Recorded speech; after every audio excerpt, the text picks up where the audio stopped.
Okay, 9.1 is our first unit for the new section, and it's on Pythagorean Theorem, which you guys have seen plenty of times before. So the key thing with Pythagorean Theorem is that you always put the hypotenuse as that diagonal, and it's always across from the right angle. So if you know where the right angle is, make sure you mark C correctly. And then A and B, you can kind of switch back and forth. It's going to be the side across from these acute angles, these small angles. So labeling ABC is the biggest thing. Okay.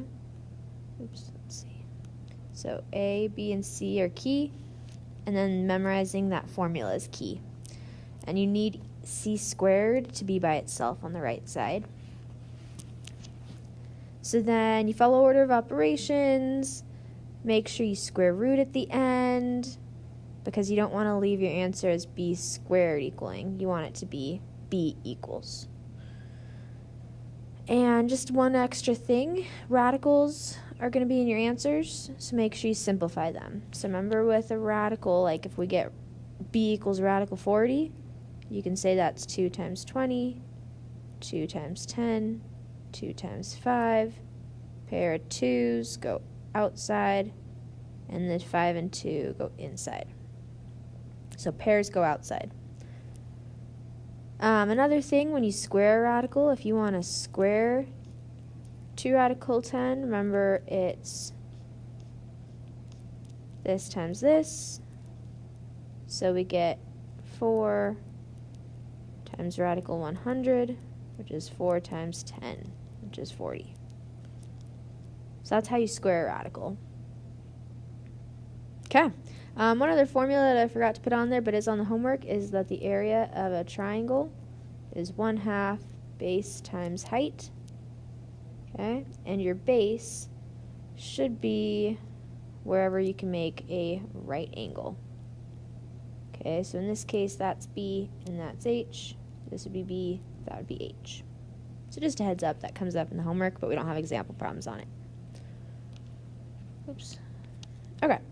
So our first problem, we want to find x, so we need to find A, B, and C.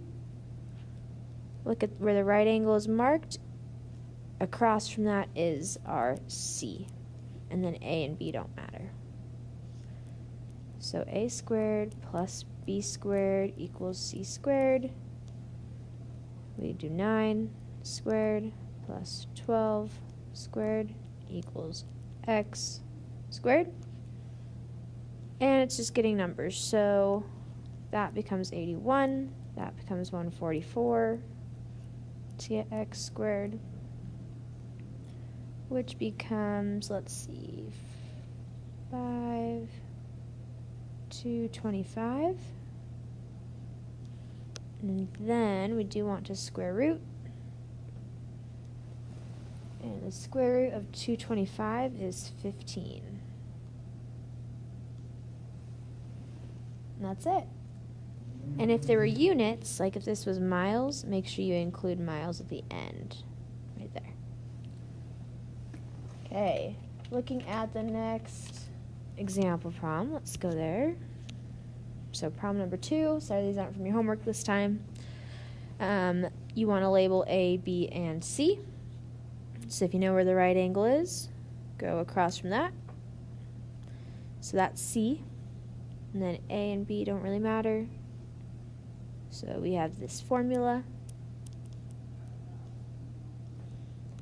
And then we're going to plug in our numbers. So x squared, 5 radical 2 squared equals 12 squared. And then 5 radical 2 squared, remember that's 2 of these.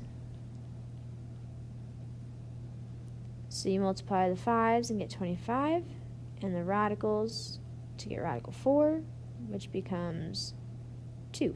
Radical 4 is 2, which becomes 50. So we get x squared plus 50 equals 144. And you want to get that x squared completely alone. So we're going to subtract 50, which gives us 94 is x squared. And when we square root that, let's see if that breaks down. So we have 2 times 47. It doesn't break down, so our answer is radical 94 as x. Some other things that come up in the homework: if you're given a triangle, and let's say you're given the sides, but you want to know, do we have a right triangle? Then you would assign the longest number is C. So that would be C, and then A and B don't matter, and you test it. And if the same number, like here it might be 25 equals 25, if they're the same, you write, yes, it's a right triangle. If it's 23 equals 25 and they're not the same, you write, no, not a right triangle. So that comes up the homework if it asks you to prove if you have a right triangle or not. And that's pretty much all the questions that might come up.